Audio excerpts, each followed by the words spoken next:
তা আমরা পরবর্তী অংশে শ্রবণ করব মধ্যখণ্ডে অতি দুই পাতকী মোচন, জগাই মাধাই নাম বিখ্যাত ভুবন। এই মধ্যখণ্ডে গিয়ে আমরা সেই বিখ্যাত দুই ব্যক্তিকে পাব। সেই বিখ্যাত দুই ব্যক্তির নাম কি? জগাই আর মাধাই।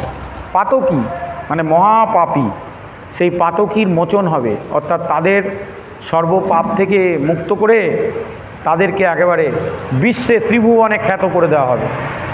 জগাই মাধাই সম্পর্কে এখানে খুব সুন্দর কথা বলা হচ্ছে।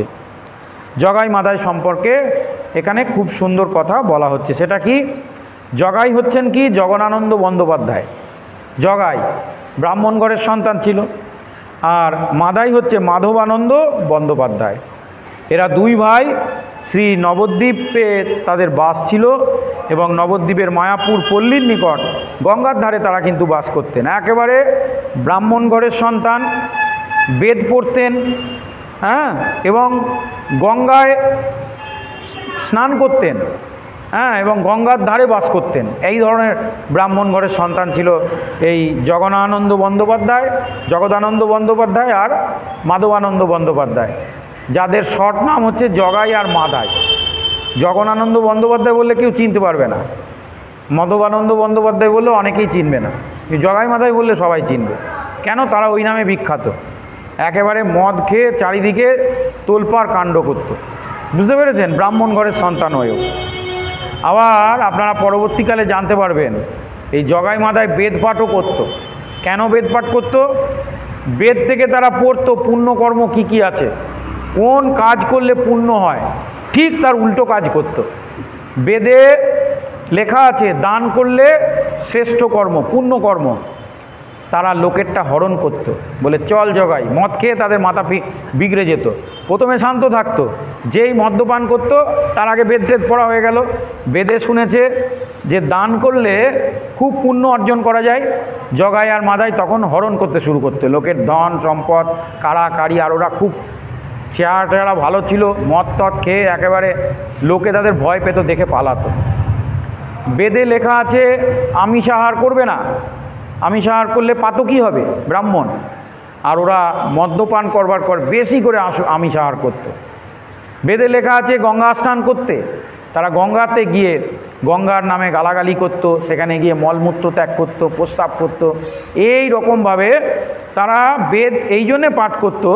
সবাই এসে জিজ্ঞেস করছেন মহাপ্রভুকে যে তারা তো বৈদিক ব্রাহ্মণ, বেদ পাঠ করত। বলে ওরা বেদ পাঠ করতো এই জন্যে যে বেদের পুণ্যকর্মটা জানতো, বেদ পাঠ করলে কী কী পুণ্য হয় সেখান থেকে জেনে নিত, নিয়ে ঠিক তার উল্টো কার্য করত, করে সেই পাপকে সঞ্চয় করত। বুঝতে পেরেছেন? এই রকম ছিল তাদের কাণ্ড কারখানা। এবং দুস্থ স্বভাবগ্রস্ত তারা শ্রী শ্রী মহাপ্রভুর আজ্ঞা প্রচারকারী নিত্যানন্দ প্রভু এবং হরিদাস ঠাকুরের প্রচারের কাজে নিত্য তারা বাধা দিত। এবং পরে নিত্যানন্দ প্রভুকে যখন তারা আঘাত করল, তারপর নিত্যানন্দ প্রভু তাদের ক্ষমা করলেন বলে মহাপ্রভু তাদের কৃপা করলেন এবং তারা হরি পরায়ণ হলেন। তো এইভাবে আমরা মধ্যখণ্ডে দেখতে পাবো যে নিত্যানন্দ প্রভু কিভাবে এদের উদ্ধার করেছেন আর মহাপ্রভু কিভাবে এদের কৃপা করেছেন। মধ্যখণ্ডে কৃষ্ণ রাম চৈতন্য নিতাই, শ্যাম শুক্ল রূপ দেখিলেন সচিয়াই। তো মধ্যখণ্ডে কৃষ্ণ রাম চৈতন্য আর নিতাই। কৃষ্ণ রাম বলতে রাম বলতে এখানে বলরাম। তো চৈতন্য আর নিতাই যে পূর্বজন্মে কৃষ্ণ আর রাম ছিলেন, এখানে সচিমাতা তিনি নিজের চোখে সেটা একদিন দর্শন করেছিলেন। সেই লীলা কথা আমরা মধ্যখণ্ডে পাব। সেই লীলা কথা আমরা মধ্যখণ্ডে পাব।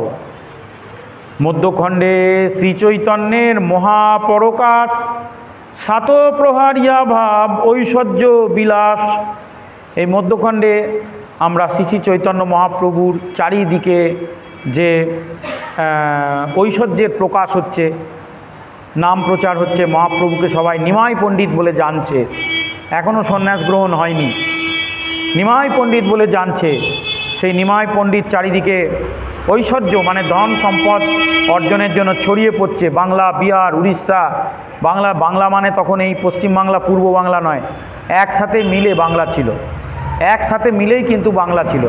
বিশেষ করে ওই পূর্ব বাংলাকেই মানে মূল বঙ্গদেশ বলে ভাবা হতো, কারণ বঙ্গদেশের যত উৎকৃষ্ট শ্রেণীর ব্যক্তিরা তারা কিন্তু পূর্ব বাংলায় থাকতেন।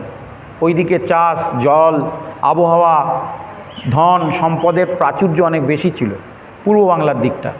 তাই এই পূর্ব এবং পশ্চিম এই দুই নিয়েই ছিল বঙ্গদেশ আগে।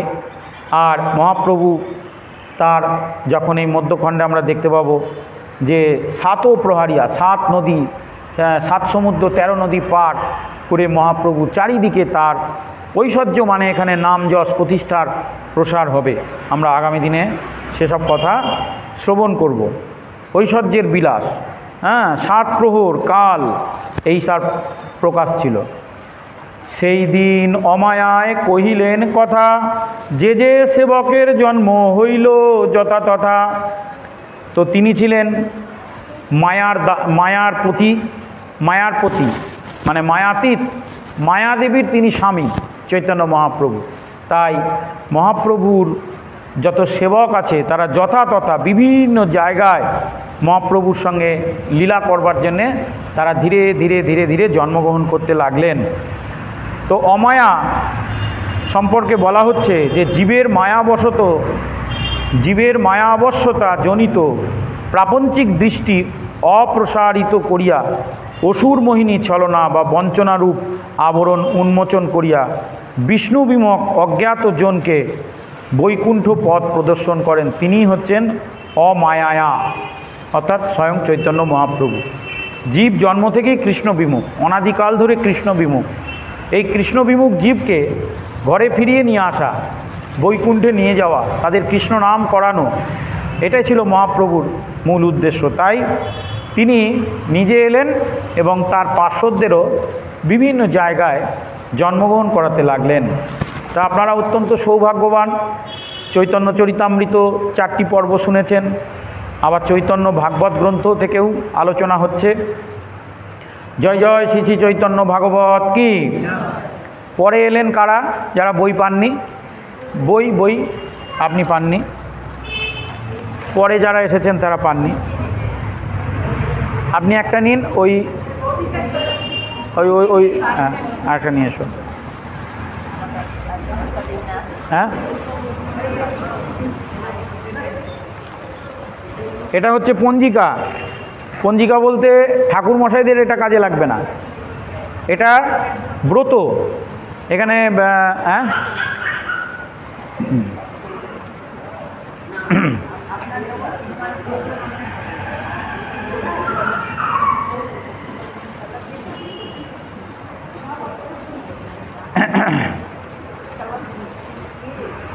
ওনাকে একটা দিয়ে দিন, উনিও আসেন মাঝে মাঝে ওই মন্দিরে না। হ্যাঁ আচ্ছা, যারা এই মন্দিরে নিলেন তারা ওই মন্দিরে আমি দেব। হ্যাঁ হ্যাঁ, ওই মন্দিরে আমার আবার কবে পাঠাতে দেখতে হবে, আমি আগে থেকে ভাবছি পাঠিয়ে দেবো। তো ঠিক আছে, আমরা আলোচনা করছিলাম যে মধ্যখণ্ডে নাচে বৈকুণ্ঠেরও নারায়ণ, নগরে নগরে কইল আপন কীর্তন। তো আমরা দেখতে পাচ্ছি যে চৈতন্য মহাপ্রভু তিনি স্বয়ং নারায়ণ। এই নারায়ণ হয়েও যিনি অন্যের পূজার অধিকারী, সমগ্র বিশ্ব ব্রহ্মাণ্ড ইন্দ্র আদি সমস্ত দেবতারা যার অর্চনা করেন, আমরা এই চৈতন্য ভাগবত গ্রন্থের মধ্যখণ্ডে গিয়ে দেখব সেই বৈকুণ্ঠের নারায়ণ নগরে নগরে কইল আপন কীর্তন। একেবারে নিজের নাম সংকীর্তন নারায়ণ স্বয়ং মহাপ্রভু রূপ ধারণ করে এসে করছে। কত অপূর্ব কথা না? হ্যাঁ, নারায়ণকে কখনো নৃত্য করতে দেখেছেন? শিব নৃত্য করে, নারায়ণ করে না। নারায়ণ ঐশ্বর্যের প্রকাশ, তার সামনে সবাই করে, তিনি কিন্তু কখনো করে না। তাহলে মহাপ্রভুর মধ্যে, নারায়ণের মধ্যে আপনি মহাপ্রভুকে পাবেন না, এগুলো মনে রাখবেন। আপনি নারায়ণকে দর্শন করলে মহাপ্রভুকে পাবেন না, কিন্তু মহাপ্রভুকে দর্শন করলে অবশ্যই নারায়ণকে পাবেন। তো তাই নগরে নগরে করল আপনি কীর্তন, মধ্যখণ্ডে নাচে বৈকুণ্ঠেরও নারায়ণ, নগরে নগরে করল আপন কীর্তন। তো সে বৈকুণ্ঠের নারায়ণ যিনি চতুর্ভুজ রূপে অবস্থান করেন, তিনি দ্বিভুজ রূপ ধারণ করে তিনি কলিযুগে এসে নৃত্য এবং সংকীর্তন করছেন। মধ্যখণ্ডে কাজীর ভাঙিল অহংকার, নিজ শক্তি প্রকাশিয়া কীর্তন অপার। ভক্তি পাইল কাজী প্রভু গৌরাঙ্গেরও বরে, স্বচ্ছন্দে কীর্তন করে নগরে নগরে। জয় জয় শ্রী শ্রী চৈতন্য মহাপ্রভু কি অসাধারণ ব্যাপার বলুন তো। এই মধ্যখণ্ডে আমরা যখন এগোবো তখন দেখব যে কাজী মানে চাঁদ কাজী, যেই চাঁদ কাজীর সমাধি আপনারা ইয়েতে গিয়ে দেখতে পাবেন, নবদ্বীপে মায়াপুর ধামে গিয়ে দেখতে পাবেন চাঁদ কাজীর সমাধি। সেই চাঁদ কাজী এক সময় মহাপ্রভুকে নাম সংকীর্তনে বাধা দিয়েছিলেন। এমন বাধা দিয়েছিলেন যে চারিদিকে নাম সংকীর্তন করলেই খোল করতাল ভেঙে দেওয়া হতো, ভক্তদের ওপর বাড়িঘর পুড়িয়ে দেওয়া হতো। এইভাবে চারিদিক থেকে নাম সংকীর্তন বন্ধ করে দেওয়ার চেষ্টা করেছিলেন। তো সকলে মিলে একদিন মহাপ্রভুর কাছে বললেন যে প্রভু, আমাদের নাম সংকীর্তনে এই চাঁদ কাজী বাধা দিচ্ছে। তো মহাপ্রভু তিনি ছিলেন চৈতন্য সিংহ, আমরা আগেই শুনেছি, সিংহের মতন তার বিক্রম, সিংহের মতন তার গ্রীবা, সিংহের মতন তার শরীর। এইরকম লিগলিগে টিংটিংয়ে মহাপ্রভু না, যাদেরকে মহাপ্রভু সাজানো হয় এখন। আমার গৌরাঙ্গ মহাপ্রভু ওরম লিগলিগে টিংটিংয়ে নয়, আমার কৃষ্ণ এরম লিগলিগে টিংটিংয়ে নয়। হ্যাঁ, যে সুদর্শন ধরে তার ওরকম বিকট রোগা চেহারা হতে পারে না, সে হচ্ছে একদম সিংহের মতন বীর্যবান মহাবলশালী। তো এই মহাপ্রভু তখন বীর বিক্রমে সকল ভক্তদের মশাল ধরিয়ে দিলেন আর বললেন, চলো আমরা চাঁদ কাজীর ঘরে যাব, সেখানে গিয়ে তাকে ঘিরে ধরব। মশাল নিয়ে গিয়ে তিনি একবারে চারিদিকে ঘিরে ধরলেন সকল ভক্তদের নিয়ে। আর চাঁদ কাজী ভয় পেয়ে গেলেন। তার আগের দিন রাত্রে তাকে এক ভয়ঙ্কর দেবতা তাকে ভয় দেখিয়েছিল, এটাও এখানে পাবেন। মহাপ্রভু যখন সেই চাঁদ কাজীর ঘরে প্রবেশ করলেন, তাকে তর্কযুদ্ধে পরাজিত করলেন। চাঁদ কাজীও কিন্তু সাধারণ ব্যক্তি ছিল না, তারও আমাদের বৈদিক শাস্ত্রে অনেক জ্ঞান ছিল এবং তিনি কাজী, তো মানে তিনি কোরআন টোরান এসব অনেক কিছু পড়তেন, জানতেন, তিনিও অনেক সাধন ভজন করতেন। তো মহাপ্রভুর সঙ্গে তার তর্কযুদ্ধ হয় এবং তর্কযুদ্ধ হওয়ার পূর্ব দিন রাত্রে তিনি স্বপ্ন দেখেছিলেন যে এক বিকট ভয়ঙ্কর উগ্র রূপ, যার নিচেটা মনুষ্যের মতন উপরটা সিংহের মতন, সে এসে চাঁদ কাজীকে ভয় দেখাচ্ছে। বলছে, আমার ভক্তদের উপর অত্যাচার করেছিস, আমার ভক্তদের নাম সংকীর্তনে বাধা দিচ্ছিস, এই দেখ তোকে আমি এই নখ দিয়ে একেবারে চিড়ে দেবো বলে পিঠে একবারে আচ্ছা করে চিড়ে দিয়ে গেছিলেন। শুধু প্রাণটা নেননি, হিরণ্যকশিপুর মতন প্রাণ নেননি। তাই মহাপ্রভু যখন তার কাছে গেলেন তখন চাঁদ কাজী তাকে পিঠ খুলে দেখালেন যে আপনি আসার আগের দিন রাত্রেই আমার ওপর এইভাবে এক ভয়ঙ্কর দেবতা, তখন নৃসিংহদেবের কথা বললেন যে ইনি হচ্ছেন সেই স্বয়ং নৃসিংহদেব। তো তাই আপনাকে অনুরোধ করছি, মহাপ্রভু বললেন যে আপনি আমাদের এই হরিনাম সংকীর্তনে কিন্তু বাধা দেবেন না, হরিনাম সংকীর্তনে বাধা দিলে আপনার বিপদ অনিবার্য। তো ভয়ে এবং ভীতিতে এই চাঁদ কাজী তখন মহাপ্রভুর শক্তির কাছে পরাজিত হলেন। মূল বক্তব্য হচ্ছে কিন্তু এটা, শক্তি, শক্তি ছাড়া ভগবানকে পাওয়া যায় না। এই জগতে দুটি জিনিস লাভ করতে পারে শক্তিমানেরা, এক হচ্ছে ভগবান, দুই হচ্ছে নারী। যার শক্তি নেই সে এই দুটো অ্যাচিভ করতে পারবে না, ভগবানকেও পাবে না, নারীও তার কাছে থাকবে না। তো সেই জন্যে শক্তি ছাড়া দুর্বল প্রকৃতির ব্যক্তিকে ভগবান গ্রহণ করে না। আপনি যে কোনোভাবেই হোক, তপস্যার মাধ্যমে হোক, শারীরিক বলের মাধ্যমে হোক, ধ্যান ধারণা সমাধির মাধ্যমে হোক, শরীর মন বুদ্ধি এবং আধ্যাত্মিক যে বল তার বিকাশ ঘটান, তা না হলে কোনোদিন ভগবানকে লাভ করতে পারবেন না। শরীর মন বুদ্ধি এবং আধ্যাত্মিক যে বল, এই প্রত্যেকটা শক্তির বিকাশ ঘটাতে হবে, তবে ভগবানকে লাভ করা যাবে। তো তাই বলা হচ্ছে, দেখবেন আমাদের সমস্ত শাস্ত্রে সব জায়গায় শক্তির কাছেই তো পরাজিত হয়েছে। তো মধ্যখণ্ডে কাজীর ভাঙিলা অহংকার, কাজীর খুব অহংকার ছিল যে আমি হচ্ছি এইখানকার রাজা বা তা আমার কথায় সবাই উঠবে চলবে, কিন্তু যেদিন মহাপ্রভুর ঐশ্বর্য তিনি দর্শন করলেন, বৈভব দর্শন করলেন, যে হাজারে হাজারে লোক, কাতারে কাতারে লোক এক ডাক দিলে চলে আসে, আর আমি এত লোককে মাইনে দিই, এত লোককে ঘর বানিয়ে দিই, টাকা করি, সব কিছু দিই, কই আমি ডাকলে তো কেউ আসে না।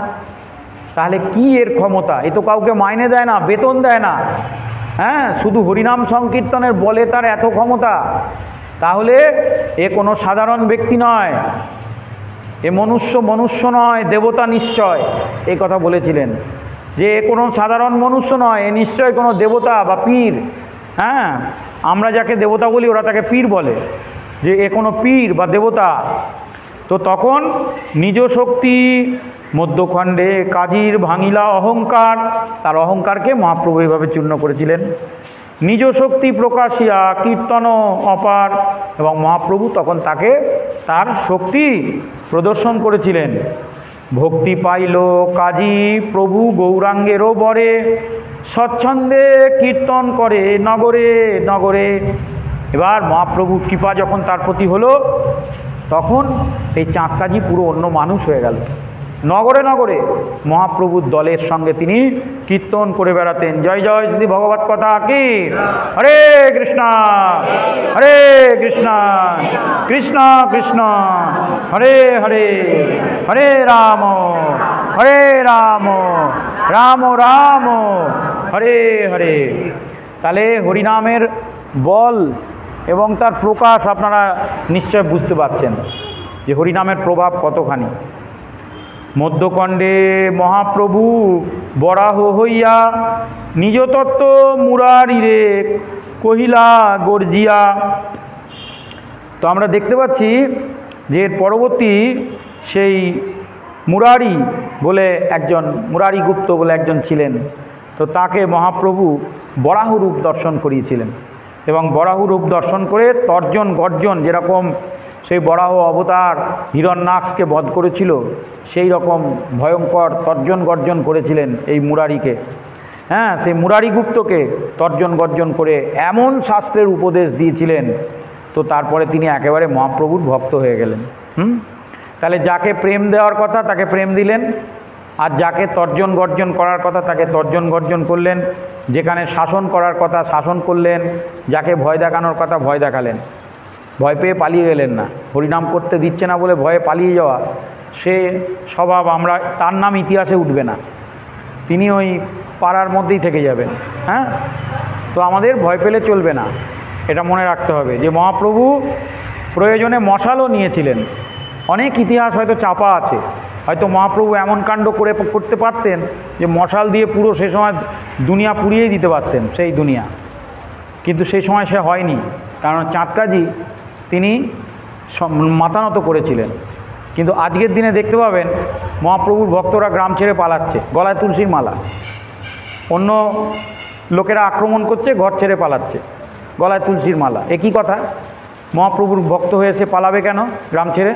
সে এরকম মশাল হাতে তুলে নেবে, অস্ত্র হাতে তুলে নেবে, নিয়ে প্রতিরোধ এবং প্রতিবাদ করবে, নিজের সংসার এবং গ্রামকে বাঁচাবে, তবে তো মধ্যখণ্ডে মুরারির স্কন্দে আরোহণ, চতুর্ভুজ হইলা কইলা অনঙ্গ অঙ্গনে ভ্রমণ।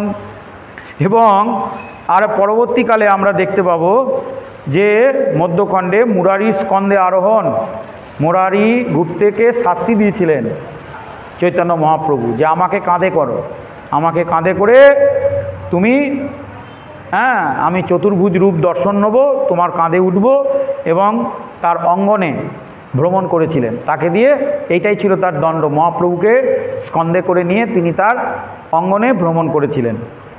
এসব কাহিনী বিস্তারিতভাবে আমরা পরবর্তী লীলাগুলোতে যখন প্রবেশ করব শুনব। আমরা এখন মানে জাস্ট ট্রেলার শুনছি। মধ্যখণ্ডে শুক্লাম্বর তাম্বুল ভোজন, মধ্যখণ্ডে নানা ছন্দে হইলা নারায়ণ। তো শুক্লাম্বর ব্রহ্মচারী ভিক্ষালব্ধ আশু এবং হৈমন্তিক ধ্যান হইতে প্রস্তুত আতপ সিদ্ধ চাল ভোজন লীলা প্রদর্শন করালেন। সেই লীলা আমরা পরে শ্রবণ করব। তিনি একজন সন্ন্যাসী ছিলেন, ব্রহ্মচারী ছিলেন, মহাপ্রভুর কাছে এসে অলৌকিক কার্য করতে পারতেন। তো মহাপ্রভুর কাছে এসেছিলেন, মহাপ্রভু তার সঙ্গে ভোজন করেছিলেন। মন্দখণ্ডে রুক্মিণীর বেশে নারায়ণ নাচিলেন স্তনর পিল সর্বভক্তগণ। তো আমরা দেখতে পাচ্ছি যে এই মধ্যখণ্ডে মহালক্ষ্মী ও শ্রীকৃষ্ণর বৈধ পত্নী মহিষী তিনি জন্মদাতা। এই যে রুক্মিণী দেবী তিনি ছিলেন মহালক্ষ্মী, আমরা সেটা ভাগবত কথায় শ্রবণ করেছিলাম, এবং শ্রীকৃষ্ণের স্ত্রী ছিলেন এবং মহিষী ছিলেন আর জগন্মাতা ছিলেন। ধারণ পোষণ লীলাময় পরমাত্মা আত্মতত্ত্ব এবং মাতৃবৃত্তি প্রকাশকারী সেই বাৎসল্য বিচারে তাকে দুগ্ধপান করিয়েছিলেন। কৃষ্ণ মাতা, কৃষ্ণ পিতা, কৃষ্ণ প্রাণধন, এই জন্যেই সকল কৃষ্ণের লীলার আকার।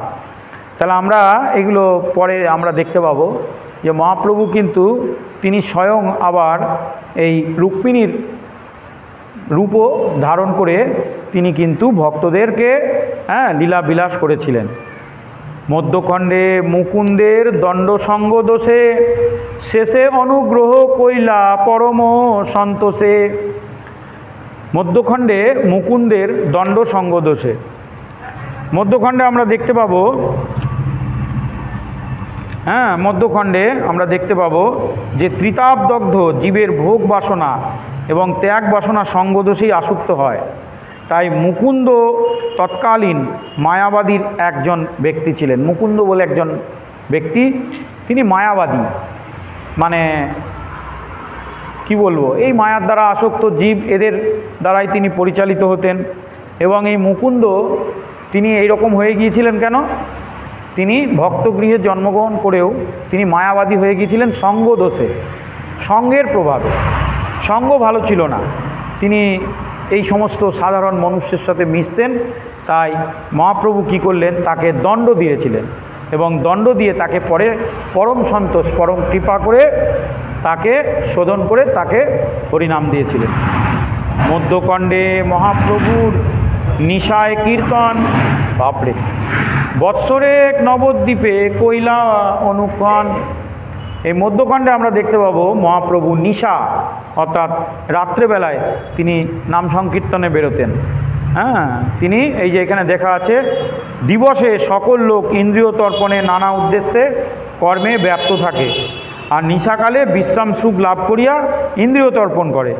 গৌরাঙ্গ সুন্দর সেই প্রথাকে ভাঙলেন। অসাধারণ ব্যাপার, রাত্রিকালীন নাম সংকীর্তন। অর্থাৎ মহাপ্রভু দেখলেন যে দিনের বেলায় ব্রাহ্মণেরা পুজো পাঠ ইত্যাদি করে বেড়ায়, তর্পণ আদি ক্রিয়া করে বেড়ায়, আর রাত্রিবেলা হলেই তারা কি করে, ভোগ বাসনা ইত্যাদি ইন্দ্রিয় চরিতার্থ করবার জন্যে সংসারের মধ্যে প্রবেশ করে। এমনি সাধারণ জীব তো তাই করে। তো তাই মহাপ্রভু তিনি দেখলেন এই নিশা, এই রাত্রিকে এদের কেড়ে নিতে হবে। কি করে? নাম সংকীর্তনের মাধ্যমে। তো তাই গৌরসুন্দর বাহ্য প্রচালিত জীবজ্ঞানের নয়, ইন্দ্রিয় সেবা হইতে শ্রী মায়াপুর নবদ্বীপবাসীকে বিরত করিয়া 1 বৎসর কাল রজনী যোগে অনুক্ষণ হরিনাম সংকীর্তন মঙ্গল বিধান করিয়েছিলেন। 1 বৎসর কাল, যে সন্ধে লাগলেই হরিনাম হবে একদম ভোর রাত্রি অবধি। নে এবার কত ইন্দ্রিয় তৃপ্তি করবি কর, এই বিধান তিনি ভক্তদের দিয়েছিলেন, মায়াপুর এবং নবদ্বীপের ভক্তদের। বুঝতে পারছেন ব্যাপারটা? কারণ এখানে বলা হচ্ছে দিনের বেলায় তারা কর্মেরত থাকতেন, আর রাত্রেবেলায় তারা সংসারে প্রবেশ করতেন জীবেরা, সাধারণ মনুষ্যরা। তাহলে মহাপ্রভু দেখলেন দিনের বেলায় এদের ডাকলে কেউ আসে না, কেউ বলে আমার কাজ আছে, কেউ বলে পুজো আছে, কেউ বলে পাঠ আছে। তখন মহাপ্রভু বিধান দিলেন যে ভালোই হয়েছে, তাহলে যেই রাত্রি হবে সূর্য ডুববে তখন সারা রাত ধরে আমরা নাম সংকীর্তন করব। তো এইখানে শাস্ত্রে বলা হলো, এই তত্ত্বগুলো আমরা পরে আরও সুন্দরভাবে সব শুনব, যে মধ্যখণ্ডে মহাপ্রভুর নিশায় সংকীর্তন, বৎসরেক নবদ্বীপে কৈলা অনুক্ষণ। 1 বৎসর ধরে এই কাজ তিনি নবদ্বীপে করেছিলেন। সন্ধে হলেই নাম সংকীর্তন শুরু হতো, আবার ভোর বেলা পর্যন্ত, যতক্ষণ না সূর্যোদয় হচ্ছে। মধ্যখণ্ডে নিত্যানন্দ অদ্বৈত কৌতুকে, অজ্ঞজনে বুঝে কেহ কলহ স্বরূপে। আর এই মধ্যখণ্ডে আমরা সেই অপূর্ব সুন্দর লীলা দেখতে পাবো, যেটা নিত্যানন্দ প্রভু এবং অদ্বৈত প্রভুর মধ্যে একটা দ্বন্দ্ব লেগে গেছিল। দ্বন্দ্ব কিন্তু এটা যারা শাস্ত্রকার তারা বলছেন এটা এক ধরনের কৌতুক। কৌতুক মানে দুজনেই পণ্ডিত, দুজনেই একেবারে ব্রাহ্মণ শ্রেষ্ঠজন, দুজনে মিলে আর কি লীলার ছলে এরকম করেছেন। তো এটা আমরা এখানে দেখতে পাবো। শ্রী নিত্যানন্দ প্রভু ও অদ্বৈত প্রভু উভয়ই বিষ্ণু এবং গৌর ভক্ত, একজন বিষ্ণু ভক্ত, একজন হচ্ছে গৌর ভক্ত। তাঁরা পরস্পর রহস্য করিয়া বাদ প্রতিবাদ প্রচার করেন এবং তাহারা অনভিজ্ঞ দুর্ভাগা সম্প্রদায় বুঝিতে না পারিয়া তাদের বলেন তাদের মধ্যে মত পার্থক্য রয়েছে। আসলে তা নেই। মহাপ্রভুর দীক্ষাগুরু আলাদা, এই অদ্বৈত প্রভুর দীক্ষাগুরু আলাদা আর নিত্যানন্দ প্রভুর দীক্ষাগুরু আলাদা। তো দুজনে দুটো পরম্পরা থেকে এসেছিল। একজন মহাবিষ্ণুর উপাসক ছিল আর একজন গৌর সুন্দরের উপাসক ছিল। তো এরা দুজনে মিলে নানান রকম তর্ক, বাগবিতণ্ডা ইত্যাদি করতেন। সাধারণ মনুষ্য যারা এই লীলা বুঝতো না তারা মনে করতেন যে এদের মধ্যে ঝগড়া লেগেছে, গণ্ডগোল লেগেছে, খুব মজা নিতেন শত্রুরা, আর ভক্তরা খুব অসন্তুষ্ট হতেন। কিন্তু এখানে বলা হচ্ছে যে অজ্ঞজনে বুঝে যেন কলহ স্বরূপ। অজ্ঞজন যারা বুঝতে পারছে না এটা ভগবানেরই লীলা, ভগবান আসলে গৌর সুন্দর আর ওই বিষ্ণু, ভগবান বিষ্ণুর দুজনের মধ্যে মিল ঘটানোর জন্য এই কার্য করেছেন। মধ্যখণ্ডে জননীর লক্ষ্যে ভগবান বৈষ্ণব অপরাধ করাইল সমাধান। তো বৈষ্ণব অপরাধ কত বড় অপরাধ, সে অপরাধ করলে জীবের কখনো মুক্তি এবং মঙ্গল হয় না। তো সেই জন্যে সেই বৈষ্ণব অপরাধ থেকে কি করে মুক্ত হওয়া যায়, সেই থেকে কি করে মুক্ত হওয়া যায় সেই তত্ত্ব মহাপ্রভু শিখিয়েছিলেন আর বৈষ্ণব অপরাধ করতে মানা করেছেন। মধ্যখণ্ডে সকল বৈষ্ণব জনে জনে সবে বর পাইলেন করিয়া স্তবনে। এবং উত্তম, মধ্যম, অধম সকল প্রকৃতির বৈষ্ণবরা তারা বৈষ্ণব, একদম পূর্ণ বৈষ্ণব হয়ে গিয়েছিলেন, যেটা আমি আপনারা লিখে নিয়ে গিয়েছিলেন, মনে আছে? সেই বৈষ্ণবের 28টা গুণ আমরা লিখিয়েছিলাম বৈশাখ মাসে। সে মহাপ্রভু কৃপা করে সেই সকল ব্যক্তিদেরকে সকল বৈষ্ণবের যে গুণ সব প্রদান করে দিয়েছিলেন মহাপ্রভুর দর্শন আর আলিঙ্গনের মাধ্যমে। যেগুলো আমরা লিখে নিয়ে গেলাম সেই গুণ এবং সেই 28টা গুণ, সেগুলো সব আমরা মহাপ্রভুর কৃপায় তারা প্রাপ্ত হয়েছিলেন, বৈষ্ণবের সকল গুণ। মধ্যখণ্ডে প্রসাদ পাইলা হরিদাস শ্রীধরের জলপান করুণা বিলাস। তো আমরা মধ্যখণ্ডে দেখতে পাবো যে শ্রী হরিদাস ঠাকুর তিনি মহাপ্রভুর কৃপা লাভ করলেন এবং শ্রীধর প্রভু তিনি মহাপ্রভুর কৃপা লাভ করলেন। মধ্যখণ্ডে সকল বৈষ্ণব করি সঙ্গে প্রতিদিন জাহ্নবীতে জলকেলি রঙ্গে। আমরা এই মধ্যখণ্ডে দেখতে পাবো শ্রী শ্রী চৈতন্য মহাপ্রভু তিনি কি করেছেন না, সকল বৈষ্ণব করি সঙ্গে, সকল বৈষ্ণবদের সঙ্গে নিয়ে তিনি কি করেছেন, জলকেলি করতেন।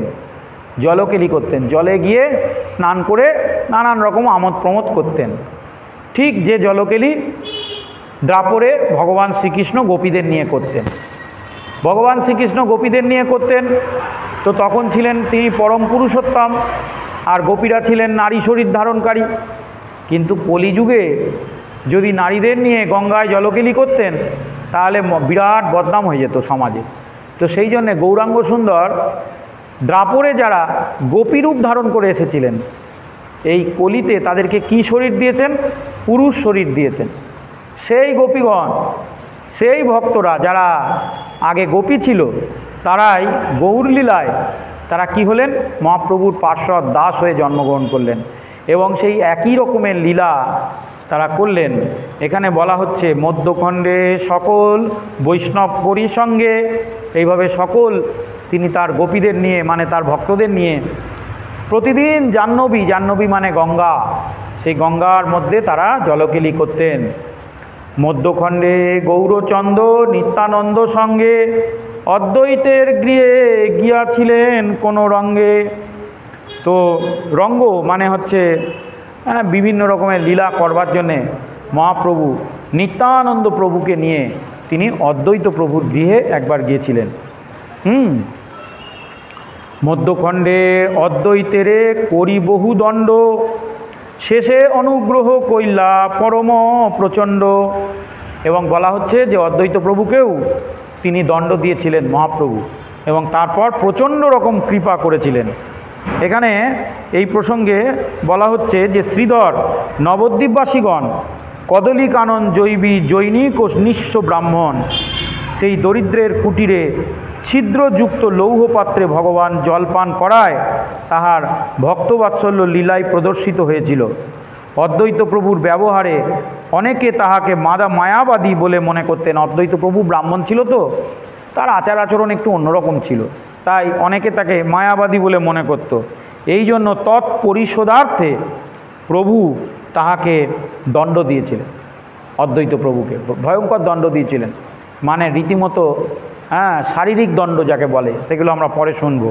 দিয়ে তারপর তাকে খুব সুন্দর লীলা প্রদর্শন করে, আমরা আগেই শুনলাম অদ্বৈত প্রভুকে বিশ্বরূপ দর্শন করিয়েছেন, আমরা শুনেছি নিত্যানন্দ প্রভুকে ষড়ভুজ আর অদ্বৈত প্রভুকে বিশ্বরূপ দর্শন করিয়েছিলেন। সেই তার ঘরে গিয়েছিলেন নিত্যানন্দ প্রভুকে নিয়ে, এবং নিয়ে গিয়ে তিনি এক অদ্ভুত সুন্দর প্রচণ্ড রঙ্গ করেছিলেন, দণ্ড দিয়েছিলেন এবং তারপর কৃপা করেছিলেন। মধ্যখণ্ডে শ্রীচৈতন্য নিতাই কৃষ্ণরাম, জানিলা মুরারিগুপ্ত মহাভাগ্যবান। সেই মুরারিগুপ্ত যার কথা আমরা একটু আগে আলোচনা করলাম, তিনি মধ্যখণ্ডে আমরা দেখতে পাব মহাপ্রভু তাকে দেখালেন যে এই দেখো চৈতন্য আর নিতাই, পূর্বজন্মে কৃষ্ণ আর বলরাম। মধ্যখণ্ডে দুই প্রভু চৈতন্য নিতাই, নাচিলেন শ্রীবাস অঙ্গনে এক ঠাঁই।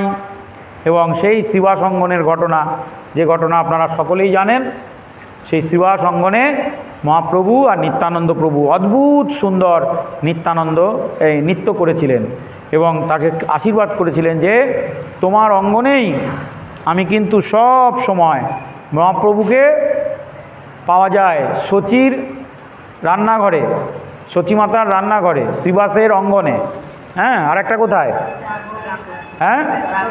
রাঘবের কোথায়? রাঘব ঠাকুরের ইয়েতে আর কি, যাই হোক মনে পড়ছে না। তো এই তিন জায়গায় মহাপ্রভুকে সবসময় পাওয়া যায়। তো মধ্যখণ্ডে শ্রীবাসের মৃতপুত্র মুখে জীবতত্ত্ব কহিয়া ঘুচাইলা দুঃখে। সেই শ্রীবাস ঠাকুর যার কথা আমরা পূর্বে শ্রবণ করেছি, শ্রীবাস ঠাকুরের এক পুত্র ছিল, একমাত্র পুত্র। মহাপ্রভু আর নিত্যানন্দ প্রভু এসেছিলেন, নাম সংকীর্তন হচ্ছে, বাইরে ভক্তরা খুব সুন্দর উৎসব করছে, আর শ্রীবাস ঠাকুরের পুত্র একেবারে জড়জগৎ ত্যাগ করে চলে যাচ্ছে। আর শ্রীবাস ঠাকুরের স্ত্রী তিনি কিন্তু একেবারে মুখ চেপে রয়েছেন, বলতে পারছেন না। কিন্তু মহাপ্রভু তিনি বুঝতে পারছেন, তিনি তো অন্তর্যামী। তিনি এসে পরে সেই শ্রীবাস ঠাকুরের গৃহে যখন প্রবেশ করলেন, তাকে দেখলেন যে পুত্র একেবারে তিনি চলে গিয়েছেন জগৎ ছেড়ে। আর শ্রীবাস ঠাকুরের স্ত্রী তখন কেঁদে কেঁদে বলছেন যে আপনি যদি ভগবান হন তাহলে আমার এই পুত্রকে বাঁচিয়ে দিন, দেখি কেমন পড়েন। তখন মহাপ্রভু কি করেছিলেন, এক তার অদ্ভুত লীলায় তার শরীরে তার আত্মাকে প্রবেশ করিয়েছিলেন। আর সঙ্গে সঙ্গে শ্রীবাস ঠাকুরের পুত্র উঠে গেলেন, উঠে গিয়ে বললেন, হে মহাপ্রভু, আপনার চরণকমল যার একমাত্র আশ্রয়, আপনার ধাম যার একমাত্র আশ্রয়, আমাকে আপনি আবার সেই ধাম থেকে এই জড়জগতে নিয়ে আসছেন কেন? নাই সামান্য পিতামাতার আনন্দ বিধান করব বলে? এরকম অনন্ত জন্মে অনন্ত পিতামাতা কিন্তু আমি লাভ করেছি, তাই এই জন্মে আপনি আর আমাকে আটকাবেন না। আপনার দর্শন হয়েছে, আপনার নিজ মুখে নাম সংকীর্তন শ্রবণ করেছি, এখন আমাকে এই জগৎ ছেড়ে নিতাই গৌর হরি হরি বল বলতে বলতে যেতে দিন সেই বৈকুণ্ঠ ধাম, সেই গোলক ধাম। তখন মহাপ্রভু তার আমাদের শ্রীবাস ঠাকুরের স্ত্রীকে বললেন যে শুনেছেন, এরপরেও আপনি পুত্রের আশা করেন? আপনি আপনার পুত্রকে এখানে রেখে ত্রিতাপ জ্বালায় কষ্ট দিতে চান, না তাকে বৈকুণ্ঠ লোকে পাঠিয়ে দিতে চান? তো তখন সেই পুনরায় শ্রীবাস ঠাকুরের পুত্র নিজের লোকে ফিরে গেলেন। এই যে লীলা, এইটা আমরা মধ্যখণ্ডে দেখতে পাবো।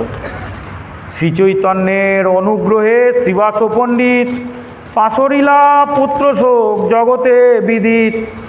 তো এই মানে জীবনের সবচেয়ে বড় শোক হচ্ছে পুত্র শোক, সন্তান শোক। মায়েদের কাছে এর থেকে বড় শোক আর কিছু হয় না। তো সকল মায়েদের জন্য আমার প্রার্থনা যেন এরকম শোক জীবনে কারো কোনো মায়ের যেন নেমে না আসে। তো তখন এই পুত্র শোককেও মহাপ্রভুর কৃপা এমন যে আমাদের শিবাস প্রভু এবং শিবাস প্রভুর স্ত্রী তারা দুজনেই কিন্তু এই পুত্র শোক থেকে মুক্ত হয়েছিলেন। মধ্যখণ্ডে গঙ্গায় পড়িল দুঃখ পাইয়া, নিত্যানন্দ হরিদাস আনিল তুলিয়া। আর মধ্যখণ্ডে মাঝে মাঝেই চৈতন্য মহাপ্রভুর মধ্যে কৃষ্ণ প্রেমে পাগল হয়ে যেতেন, তাই গঙ্গাকে দেখে তার মাঝে মাঝে যমুনা বলে মনে হতো। আর যমুনা ভেবে যেমন হা কৃষ্ণ করে তিনি সেই গঙ্গার তীরে চলে যেতেন, মনে করতেন এটাই বোধহয় যমুনা, এটাই বোধহয় বৃন্দাবন। তো সেই সময় ওখানে গিয়ে তিনি মাঝে মাঝে বাহ্যজ্ঞান হারিয়ে ফেলতেন। জলের মধ্যে যদি বাহ্যজ্ঞান হারিয়ে ফেলেন, অজ্ঞান হয়ে যান, তাহলে কি হবে? তো তাই সেখান থেকে এই নিত্যানন্দ প্রভু এরা সব তুলে নিয়ে আসতেন। মধ্যখণ্ডে গঙ্গায় পড়িল দুঃখ পাইয়া, নিত্যানন্দ হরিদাস আনিল তুলিয়া। এইভাবে প্রায় দিনই নিত্যানন্দ প্রভু আর হরিদাস ঠাকুর তারা মহাপ্রভুকে জল থেকে তুলে নিয়ে আসতেন। মধ্যখণ্ডে শ্রীচৈতন্যের অবশেষ পাত্র, বন ব্রহ্মার দুর্লভ নারায়ণী হইলা মাত্র। তো মধ্যখণ্ডে শ্রীচৈতন্যের অবশেষ পাত্র অর্থাৎ মহাপ্রভুর মূল পরতত্ত্ব বস্তু, তার উচ্ছিষ্ট জগতের মূল পুরুষ বিধাতারও দুষ্প্রাপ্য। মহাপ্রভুর উচ্ছিষ্ট বিধাতা, যিনি বিধাতা লেখেন মানে আর কি আমাদের ভাগ্য লিখন করেন, তিনিও পান না। ভক্ত শিবাসের ভ্রাতস্পুত্র নারায়ণী দেবী সেই উচ্ছিষ্টের অধিকারী হইবার সৌভাগ্য লাভ করলেন। এবং এই নারায়ণী দেবীর পুত্র ঠাকুর বৃন্দাবন এই গ্রন্থের লেখক। জয় জয় শ্রী বৃন্দাবন দাস ঠাকুর কি। তাহলে সেই মহাপ্রভুর উচ্ছিষ্ট গ্রহণ করেছিলেন নারায়ণী দেবী। নারায়ণী দেবী এবার নারায়ণী দেবী নারায়ণী দেবী সেই মহাপ্রভুর উচ্ছিষ্ট গ্রহণ করেছিলেন। সেই উচ্ছিষ্ট গ্রহণ করবার পরে সেখান থেকে এই বৃন্দাবন দাস ঠাকুরের জন্মগ্রহণ করেছেন। বৃন্দাবন দাস ঠাকুর যিনি আর কি এই গ্রন্থের রচয়িতা। তাহলে বৃন্দাবন দাস ঠাকুর যে জন্মগ্রহণ করলেন তার জন্য মূল কৃপা কে করেছিলেন? মহাপ্রভু। কারণ মহাপ্রভু তো নিজের কথা নিজে লিখে যেতে পারবেন না, তাই নিজের উচ্ছিষ্ট এই তার পরম ভক্ত পরম বৈষ্ণব নারায়ণী দেবীকে দান করেছিলেন। শাস্ত্রকাররা বললেন মধ্যখণ্ডে চৈতন্যের অবশেষ পাত্র, ব্রহ্মার দুর্লভ নারায়ণী পাইলা মাত্র। তার গৃহের আমন্ত্রণ করিয়েছিলেন এবং সেই ব্রহ্মার দুর্লভ, ব্রহ্মাকে বিধাতা পুরুষ বলা হয়। আমরা যখন সন্তানদের জন্ম হয় তখন আমরা অনেক সময় বলি না যে একটা প্রদীপ জেলে রাখো, আপনারা রেখে দেন, ঘিয়ের প্রদীপ জেলে রাখো, যে বিধাতা পুরুষ আসবে, এসে তার কপাল লিখবে 6 দিনের দিন ষষ্ঠী। তো এই বিধাতা পুরুষ আসলে কে? ব্রহ্মাজি। আর এই বিধাতা পুরুষও মহাপ্রভুর প্রসাদ পায় না, তার এত সৌভাগ্য নেই যে সৌভাগ্য নারায়ণী দেবীর হয়েছিল। তাই বলা হলো এই নারায়ণী দেবী পরবর্তীকালে এই বৃন্দাবন দাস ঠাকুরের জন্মত সন্তানের জন্ম দিয়েছিলেন। তাহলে মহাপুরুষের জন্ম দিতে গেলে শ্রেষ্ঠ নারী যেমন দরকার, তেমনি ভগবত কৃপাও দরকার, দুটোই দরকার। একজন শ্রেষ্ঠ নারী, শ্রেষ্ঠ গর্ভ, যে গর্ভকে আশ্রয় করে ভগবান আসবেন। আর দরকার কি না এই রকম ভগবৎজন মহাপুরুষের কৃপা, ভগবানের কৃপা। মধ্যখণ্ডে সর্বজীব উদ্ধার কারণে সন্ন্যাস করিত প্রভু করিলা গমনে। এবং এই মধ্যখণ্ডে আমরা দেখতে পাব চৈতন্য মহাপ্রভু তিনি সন্ন্যাস গ্রহণ করবার জন্যে তিনি আস্তে আস্তে আস্তে আস্তে প্রচেষ্টা শুরু করছেন। জয় জয় শ্রী শ্রী চৈতন্য ভাগবত কি। তো আজকে চৈতন্য ভাগবতী কথা আমরা এখানেই বিরাম দিলাম। পরবর্তীকালে আবার আমরা শ্রবণ করব এর পরবর্তী অংশ থেকে। সকলে ভালো থাকবেন, সকলের মঙ্গল হোক। হরে কৃষ্ণ, হরি বল।